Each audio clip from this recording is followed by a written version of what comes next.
Every sha-la-la-la, every whoa-whoa still shines, the Carpenters sang in Yesterday Once More. Their hit 1973 tribute to the songs of the past. It could be the tagline of a new book on the work of Richard and Karen Carpenter, which seeks to set aside the noise surrounding the duo and focus on their harmonic creations.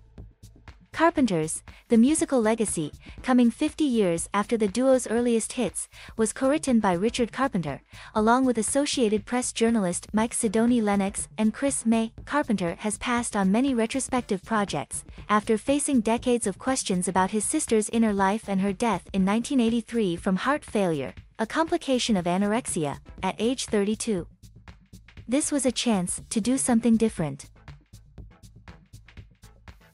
It has the heft and visual history of a coffee table book, but it's also a nearly note-for-note musical biography of the pair that goes back to their childhood lives in New Haven, Connecticut, where Richard Carpenter found the seeds of the group's sound in his father's records and a toy jukebox that he cites some unexpected influences, including another man and woman duo, Les Paul and Mary Ford, whose early experimenting with vocal overdubs and layered harmonies electrified him. It made a profound impression on me, that ooh-ah. I was maybe 5 or 6, Carpenter said. I had no idea how all this was done. I just knew it was different and that I really liked it. And many years later, of course, it came up in my mind while I was arranging a lot of things that I wrote the harmonies for. He credits a less famous name with a well-known sound, choral arranger Judd Comlin, whose work appeared in Disney's Peter Pan and Alice in Wonderland. His arranging style for multi-vocals was tight, Carpenter said. They were very close harmonies, which had a great big effect on me. The book makes clear that their elaborate, multi-layered recordings were made while the young duo maintained a staggering schedule of touring and television appearances.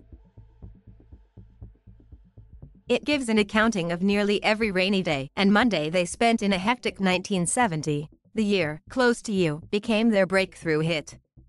Somehow amid it all they recorded their second album, 1971's Carpenters, known to fans as the Tan Album and regarded by many as their best. The Carpenters were often derided as makers of schmaltzy throwaway hits.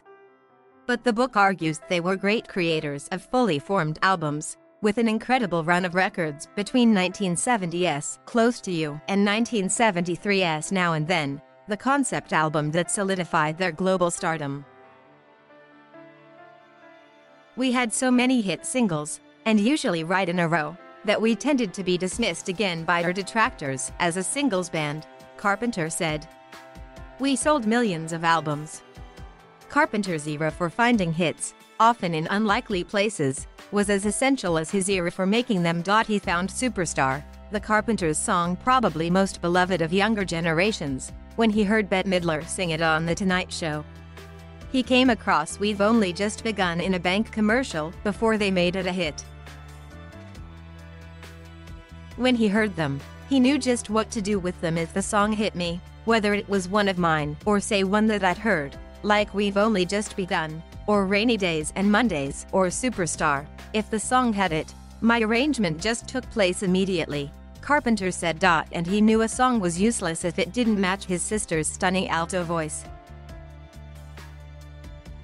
I could give you a list of songs that I heard on the radio that I went right out and bought and yet knew would not work for Karen and me, he said. That we were brother and sister just had a whole lot to do with it. He also reconsidered his musical catalog on the forthcoming Richard Carpenter's piano songbook. He reimagined several of the band's biggest hits for solo piano on the album slated for a January release. Amid all the looking back, Carpenter recently made his first visit in some 30 years back to what was once the studios of A&M Records in Hollywood. It now belongs to Jim Henson Company and the Muppets, who have changed it very little. It was an emotional trip. We spent so much of our lives there that it was just like returning home, he said. Thank you for watching. Please subscribe